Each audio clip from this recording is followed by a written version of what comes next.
हाय दोस्तों, UPPCL 2.0 channel में आपका हार्दिक स्वागत है।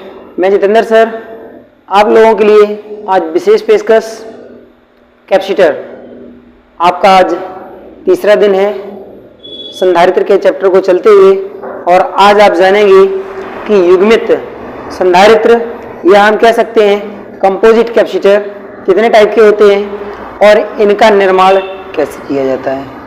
ठीक है, जो युग्मित संधारित्र होते हैं बेटा ये 4 प्रकार के होते हैं। ठीक है, इनका निर्माण कैसे किया जाता है मैं इधर इनका निर्माण बताऊंगा और फुल डिटेल बताऊंगा। बने रहिए हमारे चैनल पर और वीडियो को अंत तक देखिए। यदि आप हमारे चैनल पर नए हैं तो चैनल को सब्सक्राइब करना ना भूलें, और कम से कम अपने 2 मित्रों में हमारा वीडियो जरूर शेयर करें। जितना ज़्यादा से ज़्यादा हो जाए बेटा कर देना, क्योंकि मैं मेहनत से वीडियो बनाता हूँ और आप लोग कम से कम एक बार अपने मित्र में शेयर तो कर सकते हैं। चलिए बेटा, आप लोगों का टाइम बर्बाद नहीं करेंगे, जानते हैं सबसे पहले युग्मित संधारित्र जो होते हैं, कंपोजिट कैपेसिटर होते हैं, ये कौन कौन से होते हैं। ठीक है, तो इसको याद करने के लिए हम क्या करेंगे, सबसे पहले मैंने बताया साधारण रूप से, यहां से जानेंगे साधारण रूप से युग्मित संधारित्र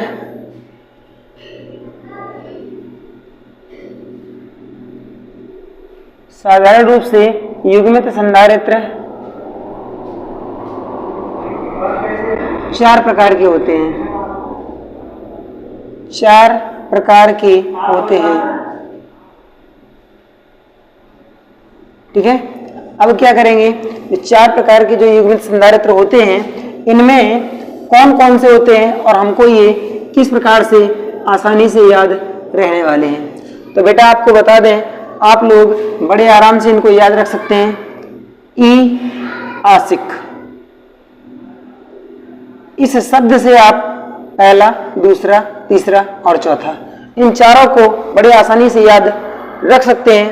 तो जो आपके युग्मित संधारित्र या कंपोजिट कैपेसिटर हैं उनको याद करने के लिए ये छोटे से 4 अक्षर का एक झलकी है, और यहां से हम इनको चारों को क्रमशः देखेंगे। नंबर 1 होता है इसमें इलेक्ट्रोलिटिक संधारित्र। इलेक्ट्रोलिटिक संधारित्र, ठीक है। दूसरा जो है ये होता है आपका अभ्रक। ठीक है, अब ब्रैकेट में लिखेंगे माइका संधारित्र। इस संधारित्र को हम इलेक्ट्रोलिटिक को विद्युत अपघटनी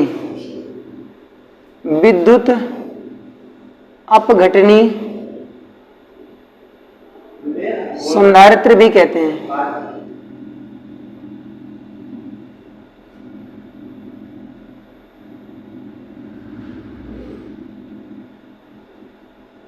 विद्युत अपघटनीय संधारित्र भी कहते हैं। और तीसरे नंबर पर आपका है सिरेमिक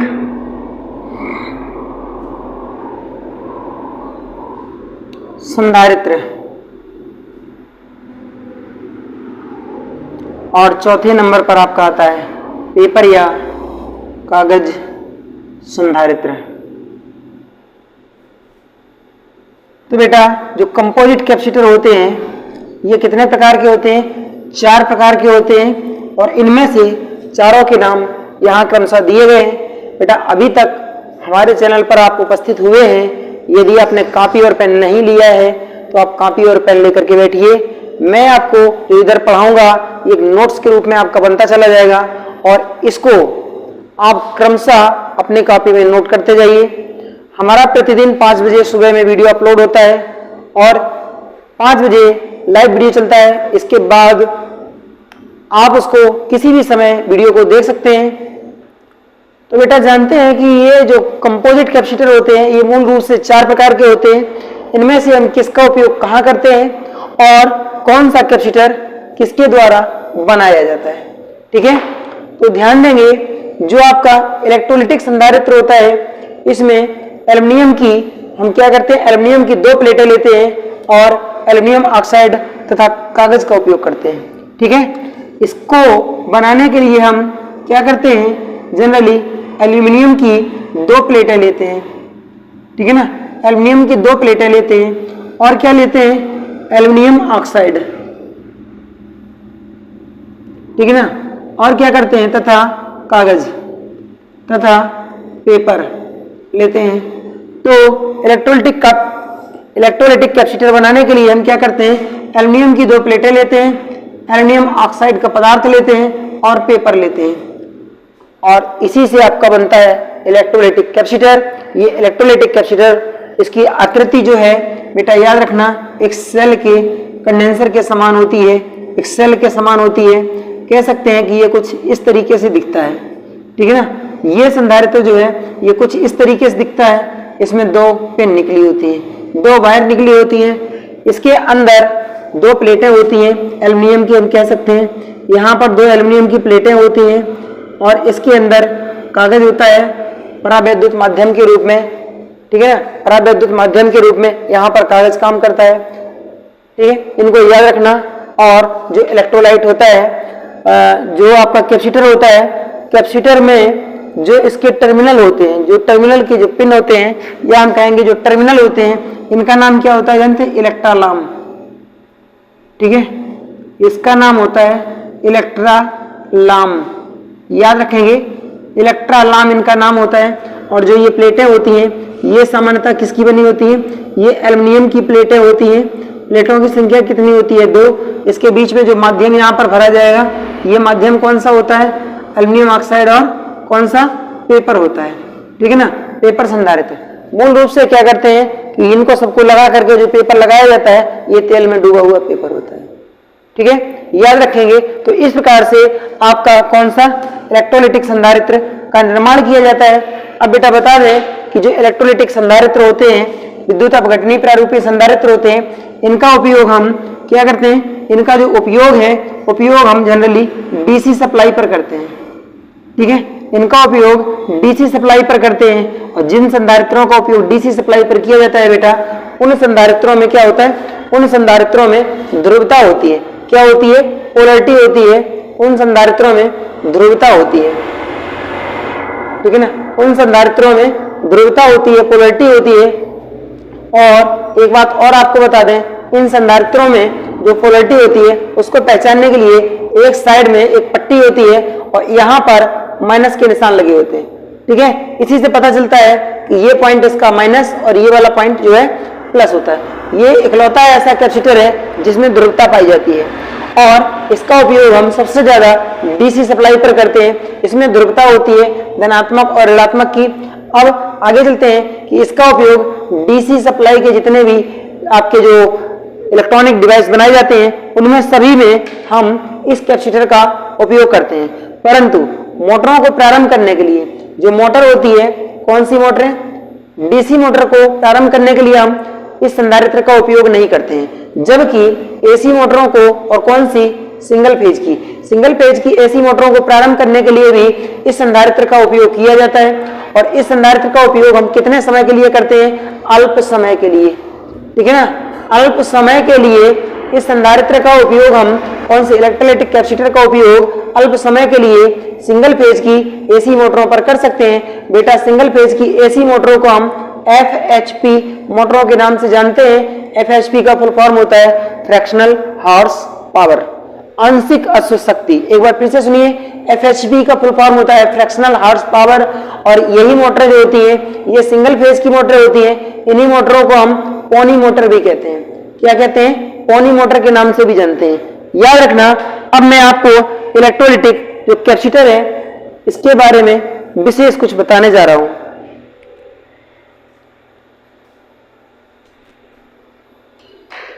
तो आप लोग देख सकते हैं कि यहां जो ये आपको 3 कैपेसिटर दिखाई दे रहे हैं, ये वाले, इसके ऊपर मैंने पॉइंट रखा है।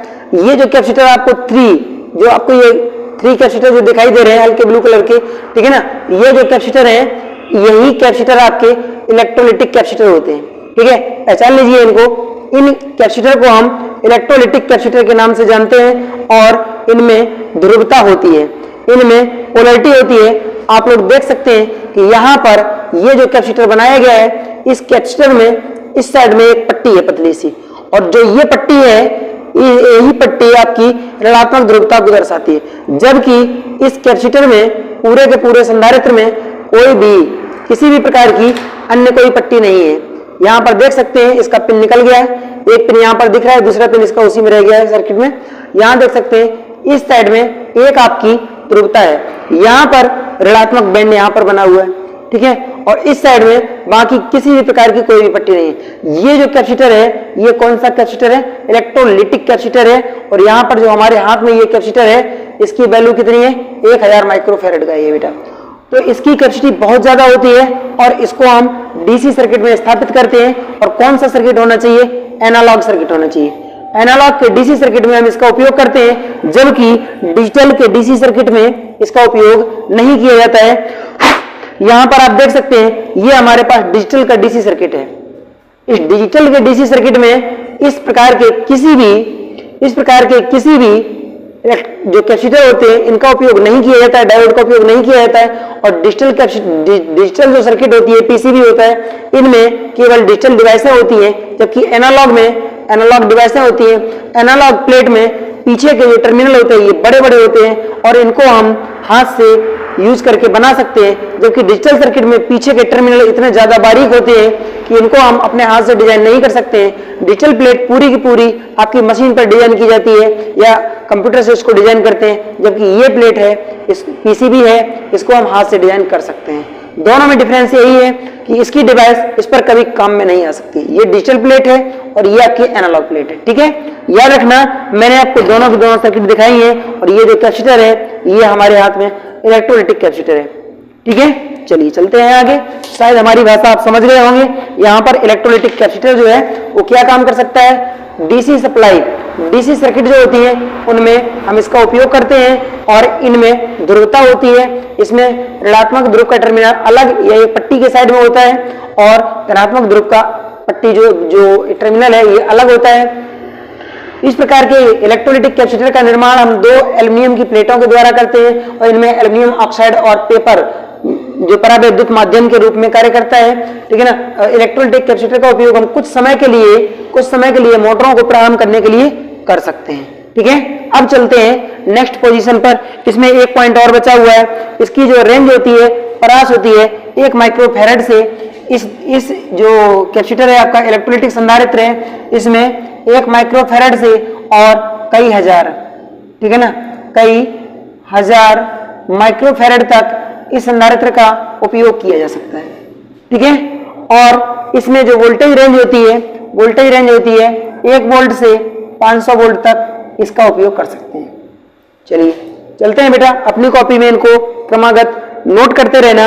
और हमारी जो आवाज आपको सुनाई दे रही है, आवाज को आप बीच बीच में रोक करके हमारी आवाज को भी आप जो भी हमारे पॉइंट जो हमारे द्वारा जो बोले जा रहे हैं उनको भी आप आसानी से नोट कर सकते हैं, क्योंकि सभी पॉइंटों को यहाँ पर लिखना संभव नहीं है। लेकिन हम आपके जो परीक्षा में आने वाले पॉइंट हैं उन सभी पॉइंटों को बोल देंगे और आप लोग उसको नोट कर सकते हैं, ठीक है।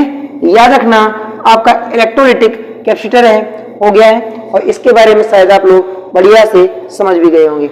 अब सेकंड पॉइंट आपका आता है माइका कैपेसिटर। तो माइका कैपेसिटर में क्या होता है? माइका संधारित्र बनाने के लिए हमको जो माइका संधारित्र होता है, माइका संधारित्र बनाने के लिए हमको किसका उपयोग करना पड़ता है? नंबर 1 होता है माइका, ठीक है ना।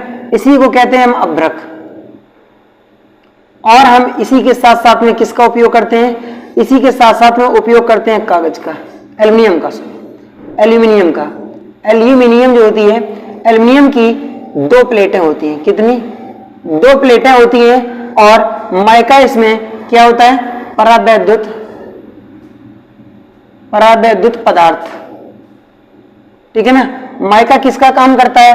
परावैद्युत पदार्थ का काम करता है। किसी भी संधारित्र में जो कुछ अलग पदार्थ भरा जाता है वो सब का सब परावैद्युत का कार्य करता है और इस परावैद्युत माध्यम में ही आवेश एकत्र हो जाता है, ठीक है। बात समझ में आ रही है? बराबर, ठीक है। जो परावैद्युत माध्यम होता है, परावैद्युत माध्यम में क्या एकत्र होता है?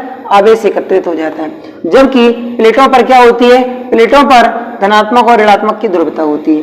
या हम कह सकते हैं कि धनात्मक ऋणात्मक नहीं कह सकते हैं, तो यहां पर आपके जो चार्ज हैं प्लस चार्ज और माइनस चार्ज आवेश कह सकते हैं कि उनकी पोलैरिटी या ध्रुवता हम कह सकते हैं इन पर होती है। और जो आप ये 3 कैपेसिटर देख रहे हैं, इन तीनों के तीनों कैपेसिटर का उपयोग हम बेटा एसी सप्लाई पर करते हैं। इनमें से किसी भी संधारित्र का उपयोग डीसी सप्लाई पर नहीं किया जाता है, जबकि कभी कभी इस संधारित्र का उपयोग हम डीसी सप्लाई पर कर लेते हैं। ठीक है, वैसे एसी सप्लाई पर इनमें से हम संधारित्रों का उपयोग कर लेते हैं। डीसी सप्लाई पर सबसे ज्यादा पेपर कैपेसिटर का उपयोग एसी सप्लाई पर किया जाता है, जबकि सिरेमिक कैपेसिटर एसी और डीसी दोनों के लिए उपयोगी है। और माइका कैपेसिटर जो होता है ये भी डीसी और एसी दोनों के लिए होता है, जबकि आपने जो फर्स्ट वाला लिखा था इलेक्ट्रोलाइटिक कैपेसिटर, उसका भी उपयोग हम एसी और डीसी दोनों के लिए करते हैं। यहां पर आप सबसे पहले पढ़ रहे हैं माइका कैपेसिटर। तो माइका कैपेसिटर का निर्माण जो होता है ये किस प्रकार से होता है? सबसे पहले एल्युमिनियम की प्लेटें होती हैं, तो एल्युमिनियम की प्लेटों के बीच में माइका की प्लेटें रख देते हैं, फिर से एल्युमिनियम की प्लेटें रख देते हैं, फिर से माइका की प्लेटें रख देते हैं, और क्या करते हैं? फिर से एल्युमिनियम की प्लेटें रख देते हैं, और अंततः इनको क्या करते हैं? अंततः इनको सबको कुछ इस माध्यम से, ये मान लीजिए कि आपका माइका हो गया, ये आपका माइका हो गया, और ये भी आपका माइका हो गया, और बीच बीच में इसमें एल्युमिनियम की प्लेटें, एक टर्मिनल इधर निकाल दिए, एक टर्मिनल इधर निकाल दिए, इनको आपस में संयोजित करके और किसी पीवीसी या फिर किसी अन्य पदार्थ के द्वारा इनको सील पैक कर दिया जाता है। तो माइका कैपेसिटर जो होता है बेटा, माइका कैपेसिटर को ऐसे ही निर्मित किया जाता है। इसमें ये दोनों पदार्थ माइका है, ठीक है ना, जिसको हम अभ्रक कहते हैं, और जबकि ये जो पदार्थ है ये आपकी एल्युमिनियम की प्लेटें होती हैं। ठीक है ना, ये जरूरी नहीं है कि 2 ही प्लेटें, 2 से ज्यादा भी हो सकती हैं, परंतु इस संधारित्र का जो निर्माण है, इस संधारित्र का निर्माण हम इसी टाइप से करते हैं। अब जानते हैं कि इस संधारित्र का उपयोग हम सबसे अधिक कहां पर कर लेते हैं? डीसी की जो प्लेटें होती हैं, सर्किट होती है, उस सर्किट में या डीसी इंस्ट्रूमेंट में इसका उपयोग कर सकते हैं। एसी इंस्ट्रूमेंट में भी इसका उपयोग हो जाता है। आकार में सबसे छोटे और सबसे सस्ते संधारित्र और सबसे अधिक क्षमता के जो संधारित्र होते हैं ये माइका कैपेसिटर होते हैं। सबसे छोटे और अधिक क्षमता के जो कैपेसिटर होते हैं ये माइका कैपेसिटर होते हैं, जबकि सबसे बड़े और सबसे कम क्षमता के जो कैपेसिटर होते हैं ये पेपर संधारित्र होते हैं। ठीक है, याद रखेंगे। जो आपका माइका कैपेसिटर होता है इसकी रेंज कितनी होती है? 5 माइक्रोफैरड से 10,000 माइक्रोफैरड तक। याद रखना, इस संधारित्र की जो रेंज होती है 5 माइक्रोफैरड से 10,000 माइक्रोफैरड तक इस संधारित्र की रेंज होती है। ठीक है ना, संधारित्र की रेंज अपनी याद रखना। और परावैद्युत पदार्थ के रूप में जो कैपेसिटर है, कौन सा? माइका कैपेसिटर है। माइका कैपेसिटर में हम माइका का उपयोग करते हैं, और इसके साथ साथ में क्रमागत एल्युमिनियम की प्लेटें, माइका की प्लेटें, फिर से एल्युमिनियम की प्लेटें, फिर से माइका की प्लेटें, इस प्रकार से यूज कर लेते हैं। चलिए बेटा, ये था आपका पॉइंट नंबर 2। अब चलते हैं पॉइंट नंबर 3 पर, और इस पॉइंट नंबर 3 को समझने से पहले हम क्या करते हैं? माइका के बारे में थोड़ा सा विशेष जान लेते हैं, क्योंकि हम लोगों के सिलेबस में जीके भी है, और हमारा फर्ज बनता है कि जहां पर टेक्निकल में जीके का पॉइंट बने उस पॉइंट को 100% आप लोगों के लिए जरूर बताया जाए। तो चलते हैं बेटा, बताते हैं आपको सिरेमिक माइका के बारे में। तो माइका क्या है जानिए, माइका क्या है?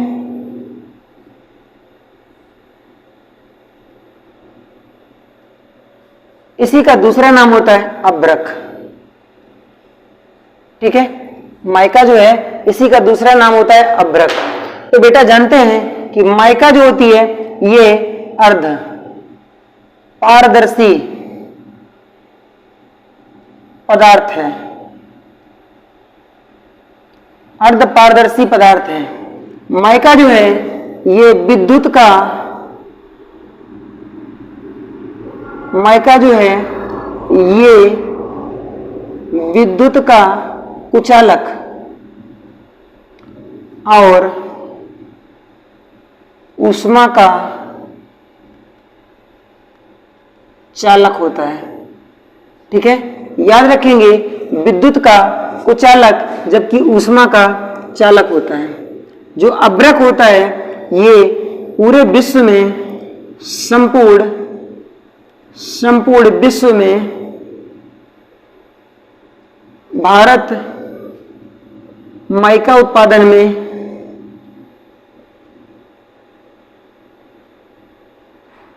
प्रथम स्थान रखता है।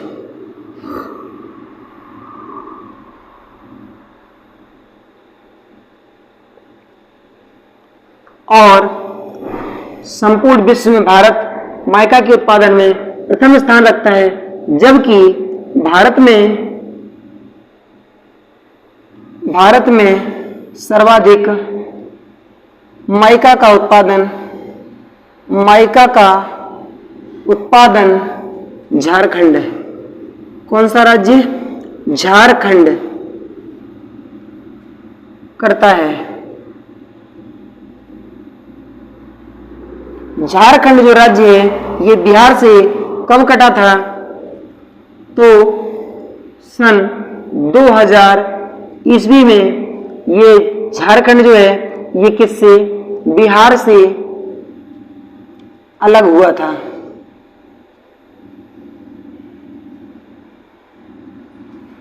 ध्यान देना बेटा, झारखंड में सबसे अच्छा माइका जो होता है ये रूबी नाम का होता है।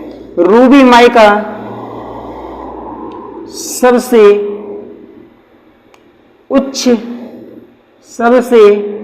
उच्च क्वालिटी का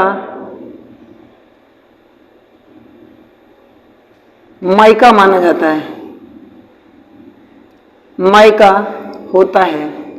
तो ध्यान देना बेटा, और माइका का जो उपयोग है हम लोग किसमें करते हैं? संधारित्र बनाने में, संधारित्र निर्माण में।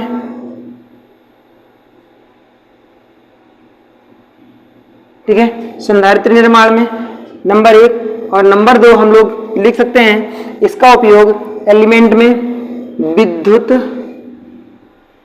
तापक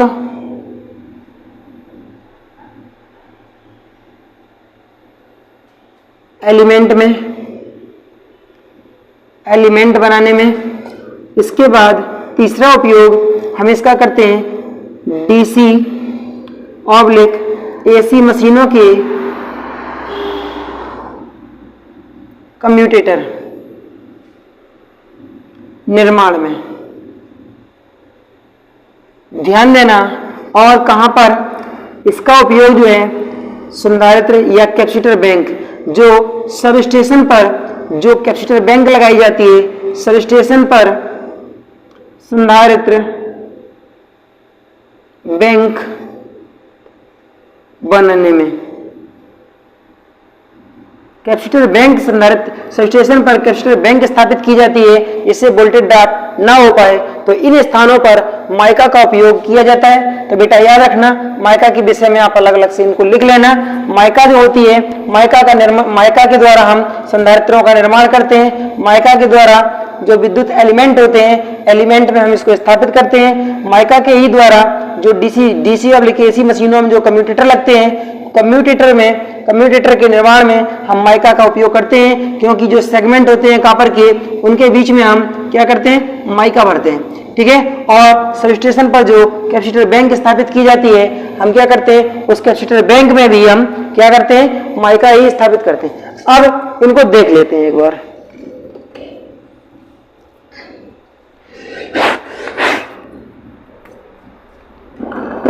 सबसे पहले देखते हैं कि जो हीटिंग एलिमेंट होता है, माइका होता कैसा है। तो आप इस वस्तु को पहचान रहे होंगे। ये जो वस्तु है इसको आप पहचान रहे होंगे। ये क्या है? ये जो प्रेस होती है, विद्युत प्रेस, ठीक है ना, उस प्रेस का एलिमेंट है। ये जो प्रेस होती है जो हम कपड़ों पर करते हैं, ठीक है ना, कपड़ों पर जो प्रेस किया जाता है, इस्त्री जिसको कहते हैं, उसका ये एलिमेंट है। और अब इसमें ये जो पदार्थ आपको ऊपर वाला दिखाई दे रहा है, जिसको मैं पकड़ रखा हूं मैं, ठीक है ना, ये जो पदार्थ दिखाई दे रहा है ये आपका अर्ध पारदर्शी पदार्थ होता है। इस साइड वाला जो ये पदार्थ है पूरा, ये अर्ध पारदर्शी पदार्थ है, और इसी का दूसरा नाम माइका है। इसी को हम अभ्रक के नाम से जानते हैं, और इसी का नाम माइका भी है। ठीक है, याद रखना। तो माइका का जो मेल्टिंग, एक तरीके से कहेंगे कि माइका जो होता है, इसका माइका का जो एक तरीके से कहेंगे जो मेल्टिंग पॉइंट के करीब जो ये नमी हो जाती है, वो हम कह सकते हैं 180 डिग्री सेंटीग्रेड से ऊपर माइका नरम होने लगता है, नरम होने लगता है। तो याद रखना, माइका का उपयोग हम 180 डिग्री सेंटीग्रेड के टेम्परेचर तक कर सकते हैं और इतने सहज टेम्परेचर पर ये, ठीक है ना, ये नरम नहीं होता है। जबकि जो हीटिंग एलिमेंट का, ये जो प्रेस का जो एलिमेंट है, इस एलिमेंट में इसी स्थान पर मैंने क्या बोला, 180 से ऊपर, जबकि हीटिंग एलिमेंट में इस माइका का उपयोग हम जनरली 1200 डिग्री सेंटीग्रेड तक आपातकाल स्थिति में, जबकि 1000 डिग्री सेंटीग्रेड तक सामान्य परिस्थितियों में इस माइका का उपयोग हम कर सकते हैं। सामान्य स्थितियों में 1000 डिग्री सेंटीग्रेड तक, आपातकाल स्थिति में 1200 डिग्री सेंटीग्रेड तक। जबकि माइका का अगर हम ग्रुप देखेंगे तो माइका कुचालक पदार्थ की सी श्रेणी में सबसे ज्यादा लिया जाता है, YAEBFHC, ठीक है ना, F, H और C, इन तीनों श्रेणियों में कुचालक माध्यम की कुछ श्रेणियां होती हैं। उन श्रेणियों के नाम है YAEBFHC। तो इसमें से F, H और C के अंतर्गत माइका को रखा जाता है, ठीक है ना। और इसमें इनके जो टेम्परेचर होते हैं बेटा, ये 90 डिग्री होते हैं, ध्यान दीजिए, 90 डिग्री सेंटीग्रेड होते हैं। Y ग्रुप कुचालक पदार्थों के ये ग्रुप होते हैं। तो पहले ग्रुप में 90 डिग्री का टेम्परेचर होता है और दूसरे ग्रुप में 105 डिग्री सेंटीग्रेड का टेम्परेचर होता है, और E ग्रुप में आपका 120 डिग्री सेंटीग्रेड का टेम्परेचर होता है, B ग्रुप में 135 डिग्री सेंटीग्रेड का टेम्परेचर होता है, F ग्रुप में 155 डिग्री सेंटीग्रेड का टेम्परेचर होता है, और जो कि H ग्रुप में 180 डिग्री सेंटीग्रेड का टेम्परेचर होता है, और C ग्रुप में 180 डिग्री सेंटीग्रेड से टेम्परेचर ऊपर लिया जाता है। और इनमें सभी में यहाँ पर आपके रुई, कॉटन, कागज ये सब आते हैं। इसमें जो कागज होता है उसको हम तेल में डुबो करके उपयोग में लेते हैं, तो 105, इसमें संसेचित पेपर आता है, इसमें भी संसेचित पेपर आता है, रेशम भी यहाँ पर आ जाता है, जबकि उच्च क्वालिटी का रेशम यहाँ पर उपयोग में लाया जाता है। और यहीं पर आपके माइका टेप उपयोग में लाए जाते हैं। माइका टेप क्या होता है, एक कागज होता है, एक कपड़ा होता है, और कपड़े के ऊपर माइका का पाउडर लगा दिया जाता है, तो माइका टेप कहलाता है। जबकि यहाँ से सीधे ही हम माइका का उपयोग करते हैं। ये 155 लिखा है, ठीक है ना। तो ये कुचालक पदार्थों की श्रेणियां हैं, और इनमें से माइका का उपयोग जनरली हम F, H और C में करते हैं, ठीक है। तो यहाँ पर 180 डिग्री सेंटीग्रेड के ऊपर आएगा, और इसका उपयोग जब हम एलिमेंट में करते हैं तो यहाँ पर सामान्य स्थिति में 1000 डिग्री सेंटीग्रेड, और विशेष परिस्थितियों में हम 1200 डिग्री सेंटीग्रेड तक भी माइका का उपयोग करते हैं, ठीक है। अब मैंने बताया था आपको कि इसका उपयोग हम मशीनों के कम्यूटेटर निर्माण में भी करते हैं। ये आपकी मशीन है, डीसी मशीन का आर्मेचर है ये, ठीक है ना, डीसी मशीन का आर्मेचर है। अब क्या करते हैं कि जो ये इतना भाग आपको दिखाई दे रहा है, ये वाला भाग, इसमें मैंने मार्कर रखा है, ये वाला भाग जो दिखाई दे रहा है, ये आपका आर्मेचर है, केवल इतना भाग, ठीक है ना, केवल इतना भाग जो है ये आपका आर्मेचर है। अब क्या करते हैं, आर्मेचर में जो ये आपको ये खंड दिखाई दे रहे हैं, ये पतले पतले बारीक बारीक लंबाई में ये खंड दिखाई दे रहे हैं, इनको हम कॉपर सेगमेंट कहते हैं। जैसे यहाँ पर एक ये खंड जला हुआ है, इनको हम कॉपर सेगमेंट के नाम से जानते हैं। जबकि इनके बीच में जो स्पेस दिखाई दे रहा है, ये अंतराल जो दिखाई दे रहा है, ये जो अंतराल दिखाई दे रहा है, ये अंतराल में इसके अंदर माइका भरा गया है, ठीक है। इसलिए माइका भर दिया जाता है क्योंकि जब इनका गुणन होता है तो आपस में एक दूसरे से ये जो सेगमेंट है ये आपस में एक दूसरे से चिपक न जाए, शॉर्ट सर्किट ना हो जाए, ठीक है। तो मैंने आपको दो वस्तुएं दिखाई जहां पर माइका का उपयोग किया जा रहा है, जैसे कि यहाँ पर एक आपका एलिमेंट है। एक बात और बताते हैं, एलिमेंट जो होता है इसके पीछे साइड में यहाँ पर एक कागज के कपड़े के जो पेपर होता है, पेपर के समान एक पदार्थ लगा रहता है, और ये पदार्थ जल्दी से टूट भी जाता है, ठीक है ना, ये पदार्थ जल्दी से टूट भी जाता है। यहां से कुछ मैंने तोड़ रखा है, बहुत बारीकी से तोड़ा है, ठीक है ना, दिखा रहे हैं थोड़ा सा और लंबा सा तोड़ के। ये पदार्थ जो होता है ये टूट भी जाता है, ये देखिए टूट गया है, ठीक है। ये पदार्थ जो है टूट भी जाता है। इस पदार्थ को हम एस्बेस्टस के नाम से जानते हैं, ठीक है। इस पदार्थ का नाम क्या है, ये पदार्थ एस्बेस्टस होता है। जो ये पदार्थ आपको दिख रहा है एस्बेस्टस नामक का पदार्थ, ये विद्युत और ऊष्मा दोनों का कुचालक होता है। क्या बोला मैंने, विद्युत और ऊष्मा दोनों का ही कुचालक होता है, जबकि माइका विद्युत का कुचालक और ऊष्मा का सुचालक होता है। इस एलिमेंट में एस्बेस्टस की सीट को हम ऊपर हिस्से में रखते हैं, जिसलिए इसका टेम्परेचर ऊपर की तरफ ना आए और विद्युत का मतलब कुचालक रोधन भी बना रहे। जबकि निचले साइड में हम माइका को रखते हैं, क्यों? क्योंकि ये विद्युत रोधी भी बना रहे और इसका टेम्परेचर भी नीचे निकल जाए।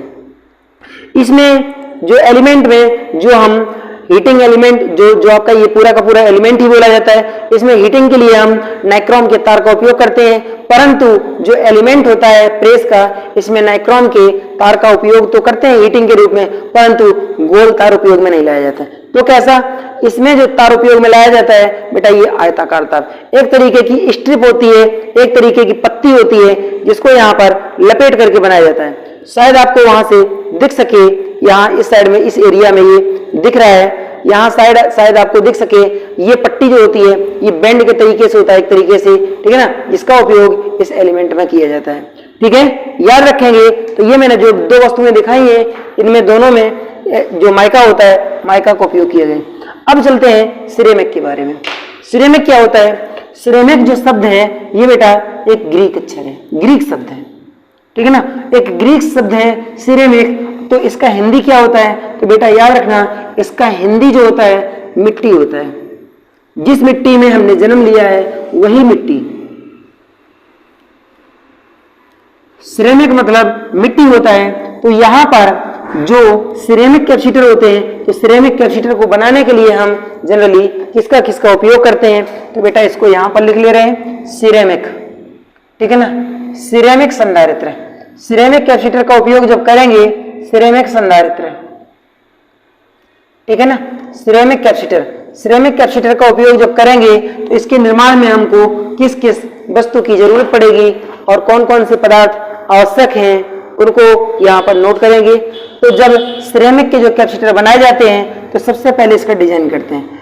तो परावैद्युत माध्यम इसमें क्या हो जाएगा बेटा? मैंने बोला है कि जिस माध्यम में आवेश एकत्रित हो सकता है वो सभी की सभी परावैद्युत माध्यम होते हैं, ठीक है। तो सिरेमिक कैपेसिटर हमको जब बनाना है तो क्या करेंगे?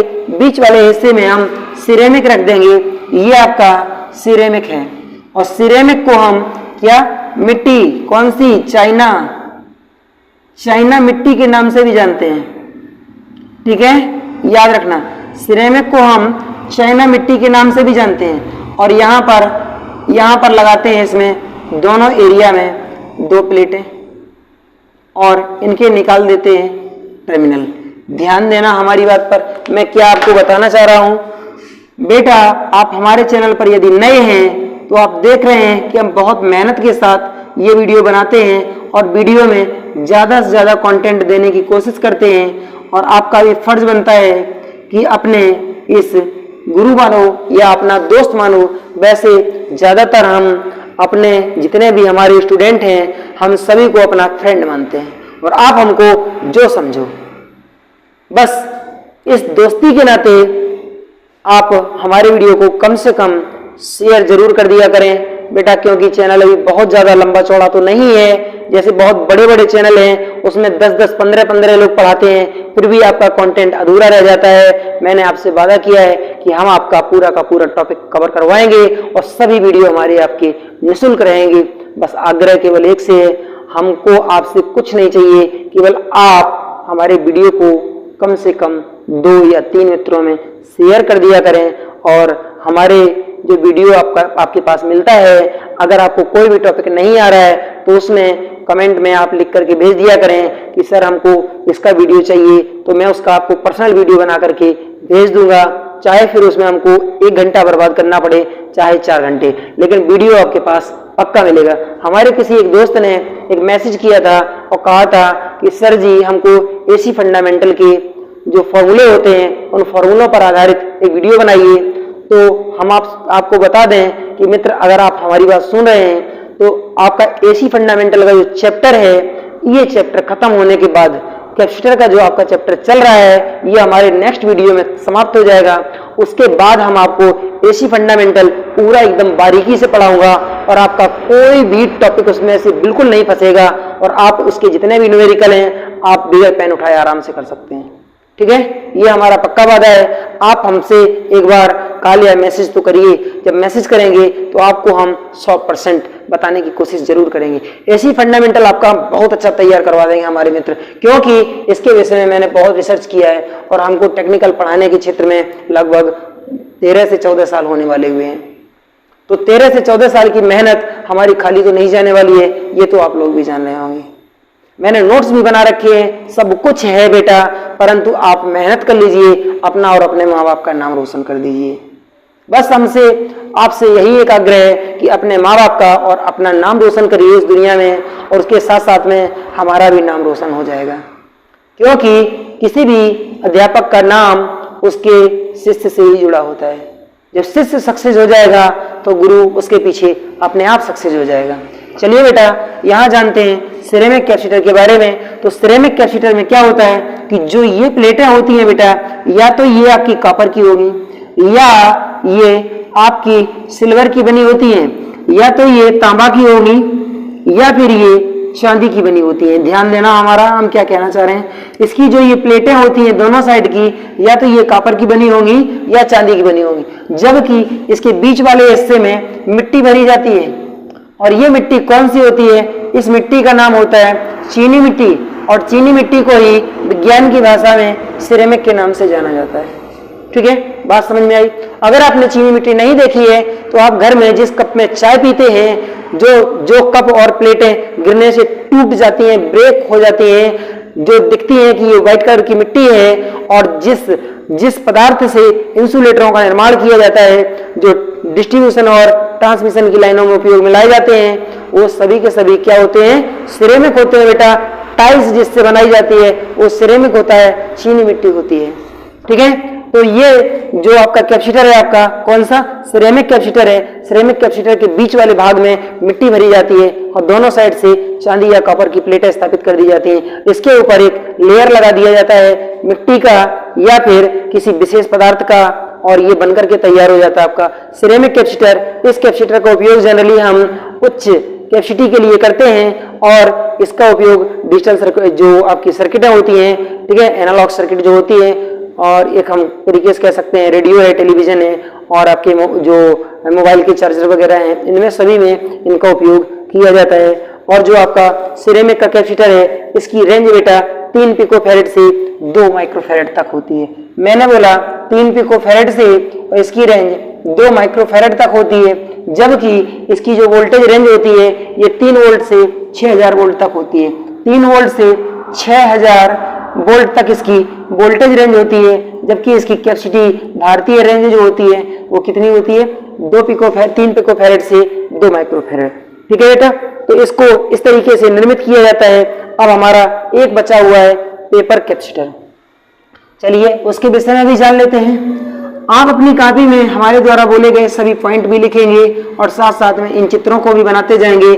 मैं आपको ग्राफ के साथ पूर्ण रूप से विवरण देने की कोशिश करूंगा। जहां चित्रों की संख्या ज्यादा होगी वहां आपको टाइप वाला हमारा वीडियो मिलेगा, जिसमें आपके क्वेश्चन लिखित भाषा में होंगे, और उसमें हमारा चित्र या हमारा फोटो हो सकता है दिखाई दे, हो सकता है दिखाई ना दे, लेकिन रहूंगा मैं ही, और आपको बहुत बारीकी से हमारे चैनल पर अगर कोई वीडियो आएगा तो केवल हमारा पर्सनल आएगा। बेटा मैं आपको सभी सब्जेक्ट पढ़ा सकता हूं, मैथ, रीजनिंग, जीके और आपका टेक्निकल, साथ साथ में इंग्लिश भी, क्योंकि जो सब्जेक्ट आपके परीक्षा में पूछे जाते हैं वो सभी के सभी हम आपके तैयार करवाएंगे। ठीक है, चलिए इधर देखते हैं। आपका बचा हुआ है पेपर कैपेसिटर। ठीक है, पेपर कैपेसिटर, इसमें क्या होता है? पेपर कैपेसिटर, पेपर संधारित्र। इसमें क्या होता है? पेपर संधारित्र में हम क्या लेते हैं? जो पेपर कैपेसिटर होता है, तो पेपर कैपेसिटर में जनरली धातु होती है, यहाँ पर हम किसी भी धातु का उपयोग कर सकते हैं, और साथ साथ में कागज होता है। ठीक है ना, धातु होगी, मान लीजिए ये एक प्लेट, ये जो है ये आपका पेपर हो गया, इसके बाद इसी के ऊपर एक धातु की लेयर लगा दी जाती है। अब क्या होता है, जब धातु की लेयर लगा दी जाएगी, ये मान करके चलिए कि ये अंदर वाली प्लेट जो है ये मेटल हो गई। अब क्या करते हैं, यहां से एक पॉइंट निकाल लिया गया और एक पॉइंट जो है यहां से निकाल लिया गया। ध्यान देना हम क्या कहना चाह रहे हैं, ठीक है ना। और इसके ऊपर सबसे नीचे पेपर रखे, उसके ऊपर रख दिए आप एक प्लेट को। अब क्या करेंगे, इसको यहां से उठाइए और इसको फोल्ड करते चले जाइए, ठीक है ना। जैसे ही आप पूरा का पूरा फोल्ड कर लेंगे तो इसकी डिजाइन कुछ ऐसी दिखाई देने लगेगी। कुछ ऐसी दिखाई देने लगेगी, ठीक है ना। इसकी जो डिजाइन है कुछ इस प्रकार से दिखाई नजर आने लगेगी, कुछ इस प्रकार से। तो इसमें जो टर्मिनल होते हैं एक बीच से बाहर निकला होता है और एक साइड से निकला होता है, ध्यान देना। ये कुछ इस प्रकार से आपका बन करके तैयार हो जाएगा। और क्या करते हैं उसके बाद यहाँ पर एक पीवीसी के कंटेनर में इनको रख दिया जाता है और दोनों साइड से इसको सील पैक कर दिया जाता है। और ये किस रूप में हो गया बेटा, जैसे धागे की रील होती है उसके रूप में हो गया। एक बार पूछा गया था कि जो पेपर कैपेसिटर है ये किस रूप में इसका निर्माण किया जाता है, तो बेटा आपको बता दें कि ये जो है फॉइल के रूप में, इसको फॉइल के नाम से जानते हैं, फॉइल, ठीक है। एक बार फिर से लिखते हैं FOIL, फॉइल के रूप में इसको जाना जाता है। और फॉइल का मतलब होता है रोल, ये रोल के रूप में इसके अंदर रखा जाता है। आप लोगों ने कैपेसिटर को देखा होगा निकाल करके, जो कैपेसिटर होता है जो हम सीलिंग फैन वगैरह में यूज करते हैं सिंगल फेज मोटरों को प्रारंभ करने में, उसमें एक रोल निकलता है और रोल के अंदर एक हल्के पीले कलर की एक मोम पड़ी होती है जिससे कि ये रोल हिले ना। जब आप कैपेसिटर को हिलाते हैं तो ये कैपेसिटर हिलता नहीं है, जबकि कैपेसिटर को एक मोम के माध्यम से जाम कर दिया जाता है। ये जो मोम होती है ये किस प्रकार की मोम होती है, इसका नाम बेटा पैराफिन होता है। याद रखना मैंने क्या बताया, पैराफिन मोम, ठीक है ना। पैराफिन मोम होती है, इस पैराफिन मोम के माध्यम से इसको इसी कंटेनर के अंदर, जो पीवीसी का कंटेनर है, कंटेनर के अंदर स्थापित कर दिया जाता है और ये फिक्स बना जाता है। इसके बाद इसको आप चाहे जितना हिलाएंगे ये हिलने का नहीं, फिक्स हो जाता है। और एक बात बताते हैं, जो कैपेसिटर है पेपर कैपेसिटर, इस पेपर कैपेसिटर का हम यूज कहां पर करते हैं, जो एक फेज के मोटर होते हैं, ठीक है ना। एक फेज के जो मोटर होते हैं, चाहे वो कौन से हो, चाहे वो टेबल फैन हो और चाहे वो कौन से हो, चाहे वो सीलिंग फैन हो, ठीक है ना, सीलिंग फैन हो, चाहे वो टेबल फैन हो, चाहे वो सीलिंग फैन हो, दोनों के दोनों फैनों में हम जो सिंगल फेज की मोटर है इनको स्टार्ट करने के लिए हम क्या करते हैं, ये पेपर कैपेसिटर का उपयोग सर्वाधिक मात्रा में करते हैं। हालांकि यहाँ पर पेपर कैपेसिटर के स्थान पर ऑयल कैपेसिटर का भी कभी-कभी उपयोग कर लिया जाता है, लेकिन सबसे अधिक मात्रा में पेपर कैपेसिटर का उपयोग किया जाता है। आपको एक बात बता दें बेटा, जो पेपर कैपेसिटर होता है, पेपर कैपेसिटर होता है, इसका जो टॉलरेंस होता है, ठीक है ना, टॉलरेंस होता है, ये कितना होता है। जनरली बहुत कम किताबों में ये क्वेश्चन मिलेगा बेटा। तो जो पेपर कैपेसिटर होता है इसका टॉलरेंस होता है +-10%। याद रखना इसका जो वेरिएशन होता है, परिवर्तन जो होता है, ये +-10% होता है। पेपर कैपेसिटर का उपयोग हम जनरली जो सिंगल फेज की मोटर होते हैं उनको प्रारंभ करने के लिए करते हैं। और बेटा जो पेपर का कैपेसिटर है इसका उपयोग जो होता है सब स्टेशन पर S/L, सब स्टेशनों पर क्या धारिता को, जो सब स्टेशनों पर जो शक्ति गुणक होता है PF, पावर फैक्टर, ठीक है ना, शक्ति गुणक सुधारने में, ठीक है ना, शक्ति गुणक सुधारने में भी इसका उपयोग किया जाता है। तो बेटा जो आपके जितने संधारित्र होते हैं सभी संधारित्रों के द्वारा भी हम क्या करते हैं, सभी संधारित्रों के द्वारा हम शक्ति गुणक का संशोधन कर सकते हैं, पावर फैक्टर इंप्रूव कर सकते हैं, बढ़ा सकते हैं। तो ये आज का था हमारा सेशन। और मैंने आपको कल जो पिछला डेट है उसमें मैंने बोला था कुछ स्टार डेल्टा रिलेटेड इसमें कुछ न्यूमेरिकल क्वेश्चन आते हैं। तो ये जो स्टार डेल्टा से रिलेटेड जो आपके क्वेश्चन है, इन प्रश्नों को हम आपको नेक्स्ट वीडियो में बताने की कोशिश करेंगे। और बताने की कोशिश नहीं, 100% आपको बताएंगे, जो आपका अगले दिन हमारा वीडियो आने वाला है। तो बेटा यदि हमारे वीडियो आपने नहीं देखे हैं अभी तक, तो हमारे पिछले वीडियो देखने के लिए इन स्क्रीन पर आपको हमारी प्लेलिस्ट मिलेगी। उस पर आप जैसे ही क्लिक करेंगे तो आपको हमारे पिछले सभी वीडियो दिख जाएंगे, या फिर आप हमारे किसी भी वीडियो के आई बटन पर जाएंगे, वहां भी आपको प्लेलिस्ट मिलेगी, उससे भी आप हमारी सभी वीडियो देख सकते हैं। बेटा यदि हमारे चैनल पर आप नए हैं तो चैनल को सब्सक्राइब जरूर कर लेना। हमारा वीडियो कैसा लगा, यदि वीडियो अच्छा लगा है तो वीडियो को लाइक, शेयर, सब्सक्राइब करना ना भूलें। नमस्ते, जय हिंद, वंदे मातरम। आप खुश रहें, अपने घर वालों को खुश रखें, और यही हमारी कामना है कि आप जीवन में हमेशा ऊंची बुलंदियों को छूते रहें। Thank you for my watching. जय हिंद।